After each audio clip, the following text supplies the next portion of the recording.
ben Nuray Babayeva. Bugün sizin için Instagram'dan MIG analog olan bir sual paylaşmıştım ve onu izah edeceğim. Bununla yanaşı bu tipli sualları daha çok görmek için beni Instagram'dan izleyebilirsiniz ve sentyabrdan fəaliyyətə başlayacak olan sınaq qruplarımıza qeydiyyatdan keçə bilərsiniz.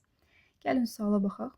Deyir Hüseyin Cavid İblis əsərindəki obrazlarla bağlı uyğunluğu müəyyən edin. Bu tipli sual 2026 MIG suallarında düşmüşdü.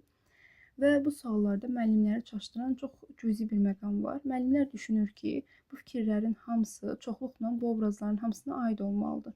Xeyr, bunu necə seçə bilərik? Əgər variantların hamısında 6 obrazın altısı da verilib, qarşısında fikir verilibsə, deməli bu fikirlərin hamısı bu obrazlara aid olur.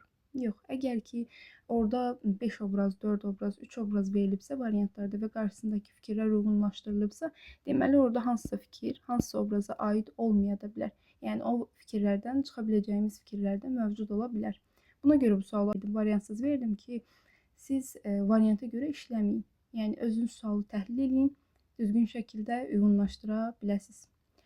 Aha, gəlin baxaq görək ki, hansı fikirlər hansı obrazlara aiddir. A variantına baxaq. Deyir, bu obraz mənəvi saflığını qorumağa çalışsa da, qarşılaşdığı sınaqlardan çıxa bilmir və mənəviyyatındakı ciddi qüsurlar üzə çıxır. Bu kim idi? Əlbəttə ki, Arif. Arif başda Allaha yalvarır ki, dünya daha yaxşı bir yer olsun, bu daha təmiz olsun, saf olsun, gözəl olsun. Sonda nə edir? Bir dənə silaha pula görə öz yəhudi yoldaşını öldürür. Həmçinin də artıq onun ilk qatil olduğu və son qatil olduğu məqam olmur. Buna görə də biz görürük ki, başdakı mələk Arif sonda olur şeytan. Yəni iblis onun içərisindən doğur, ortaya çıxır, onu elə qoyur öz yerinə, özü çıxıb gedir. Bəyə baxaq.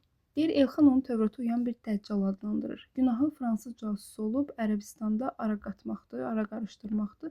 Bu Xaxama aiddir. Xaxamı Elxan Tövrat'a uyan bir dəccal adlandırır. Onun günahını isə qeyd edirlər ki, o fransız casusudur, Ərəbistanda ara qarışdırır.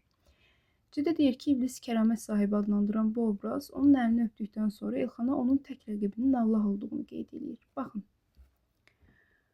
Bura qədər hər şey yaxşıdır, hər şey əladır və Arifə aiddir. Arif əlini öpür, deyir ki, o kəramət sahibidir və bura kimi baxsaq, arxasını oxumasaq, ardını görməsək deyərik ki, bu Arifə aiddir. Amma ardı da var.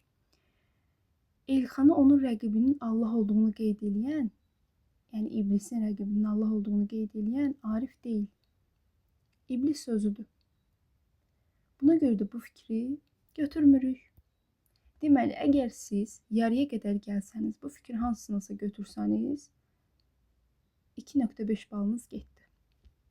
Deyə baxaq, deyir İngilis dəllaldır, onun nəfsinin aldatdığını, günahın iblisdə olduğunu qeyd edir. Bu isə heç bir obraza aid deyil, buradakı şeyxə aiddir, ona görə də dində birbaşa çıxırıq. Eyə baxaq, deyir ki, qəlbindən yaralı olduğunu qeyd edən bu obraz iblisə də vəkil olub, nə istəyirsə onu etməyi tövsiyə edir. Bu isə İbn Yəminə aiddir.